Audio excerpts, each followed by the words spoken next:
Hello dear students, welcome back to smart knowledge. प्यारे बच्चों, आज की जो वीडियो है उसमें हम डिस्कस करेंगे mid term exam class 9 Hindi, जो आज आपका एग्ज़ाम हुआ है।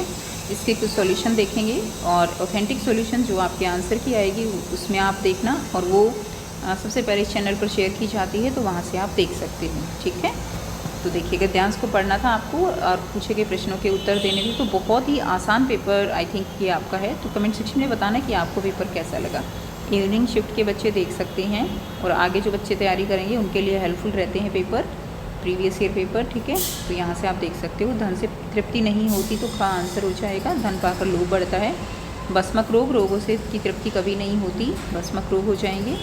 नेक्स्ट है कथन और कारण को ध्यानपूर्वक पढ़कर उचित विकल्प का चयन करना है। तो इसमें इसका आंसर ग हो जाएगा। कथन सही है लेकिन सही व्याख्या नहीं है।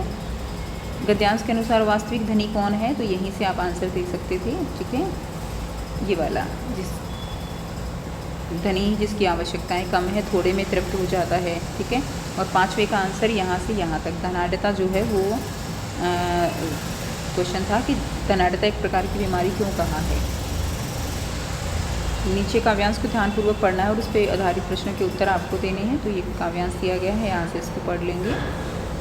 फर्स्ट का आंसर इसमें देखिए, फर्स्ट में का ख हो जाएगा। बेबस लाचारी होता है, राही मुसाफिर होता है, मधुमास जो है वो वसंत होता है।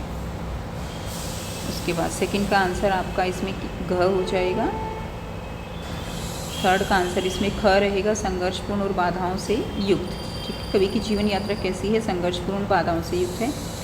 रंगीन ये लिख देंगे आप, इजी था बहुत ज़्यादा। व्याकरण देख लीजिए, उपसर्ग और प्रत्यय, तो इसमें अति उपसर्ग है और मूल शब्द क्या है, अधिक है। वैसे तो आपसे उपसर्ग ही पूछा गया है तो अति हो जाएगा। सु का सु से शब्द बनाना है सुपुत्र। तरुणाई में मूल शब्द है तरुण। आई इसमें प्रत्यय लगा हुआ है। शिक्षित में प्रत्यय है इत प्रत्यय। दार से एक शब्द बनाना है दुकानदार। तो बहुत ही ईजी है। समास दिए गए हैं, तो विद्यालय है विद्या के लिए आलय। लंबा है उधर जिसका लंबोदर। उस समास का नाम लिखिए जिसमें दोनों पद प्रधान है, तो द्वंद्व समास। द्विगु समास का उदाहरण त्रिलोक। प्रतिदिन में समास हो जाएगा अविभाव समास। अर्थ के आधार पर वाक्य भेद देखेंगे। बैल का जन्म लिया है तो मार कहाँ से, तो इसमें प्रश्नवाचक वाक्य है, इसमें आज्ञावाचक वाक्य है। इसमें शायद हो गया तो संदेहवाचक वाक्य। ठीक है, इसमें जो है सिंपल स्टेटमेंट है, विधानवाचक वाक्य। ये निषेधवाचक वाक्य का उदाहरण है, मैं खाना नहीं खाऊंगा, मैं स्कूल नहीं जाऊंगा, है ना। अलंकार बताने हैं किन चार प्रश्नों के उत्तर, तो इसमें आ जाएगा ये देखिए, ब्रज के बनबान ब की आवृत्ति है तो अनुप्रास अलंकार हो जाएगा। इसमें देखिए मंदिर जो सेकंड है ना, ये मंदिर, इस एक मंदिर का मतलब तो पहाड़ है यहाँ पे, और एक मंदिर का मतलब महल है, तो जो है क्या हो जाएगा, यमक अलंकार रहेगा। इसमें देखिए, इसमें पानी शब्द जो है यहाँ पे मोती के लिए चमक है, मानुष के लिए सम्मान है, जून के लिए जल है, तो यहाँ पे कौन सा है, एक ही शब्द के कई सारे मतलब हैं, तो श्लेष अलंकार हो जाएगा। इसके अंदर कलंदी फूल कदम की डारन अनुप्रास अलंकार है। अनुप्रास अलंकार का एक उदाहरण आपको लिखना है, तो चारों चंद्र की चंचल किरणें खेल रही हैं जल थल में, ये आप लिख सकते हो, कोई भी लिख सकते हो अनुप्रास का।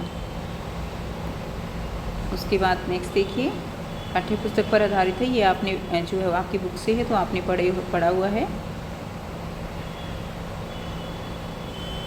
विद्रोह में स्नेह से क्या भाव व्यक्त होता है, क्रोध और प्रेम का भाव व्यक्त होता है। इसको पढ़कर उपयुक्त विकल्प का चयन करना है, तो विकल्प इसमें फर्स्ट और सेकंड सही है, तो आंसर हमारा क हो जाएगा।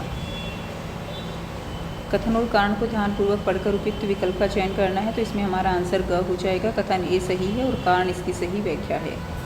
झूरी का बैलों के प्रति व्यवहार क्या दर्शाता है, तो झूरी और बैलों में परस्पर स्नेहपूर्ण संबंध है। गांव के बच्चों ने बैलों का स्वागत कैसे किया, तो उत्साह से तालियां बजाकर। उसके बाद गद्य पाठ दिया गया है आपको, यहाँ से प्रश्न दिए गए हैं तो आपने अच्छे से कर ही लिए होंगे। ये काव्यांश दिया गया है, तो रस्सी कच्चे धागे की प्रतीक किसका है, जीवन की क्षण भंगुरता का। भावसागर सांसारिक दुखों और संघर्षों का प्रतीक है। कच्चे सकोरे से टपकने वाला पानी क्या दर्शाता है, समय और जीवन का बीतना। घर चाहने की चाह में घर का क्या अर्थ है, मन की शांति व मुक्ति। फिफ्थ में आपका आंसर ग हो जाएगा। कथन सही है, कारण इसकी सही व्याख्या है।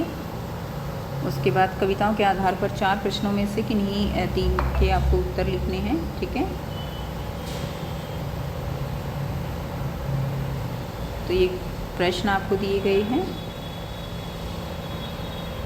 उसके बाद आपको रचनात्मक लेखन दिया गया है, किसी एक विषय पर जो है आपको अनुच्छेद लिखना था, वन्यजीव का संरक्षण या सोशल मीडिया की लत, बुज़ुर्गों के प्रति हमारी जिम्मेदारी। उसके अलावा पत्र दिया गया है, तो यहाँ से आपको पत्र लिखना था, जीवन में अनुशासन का महत्व बताते हुए।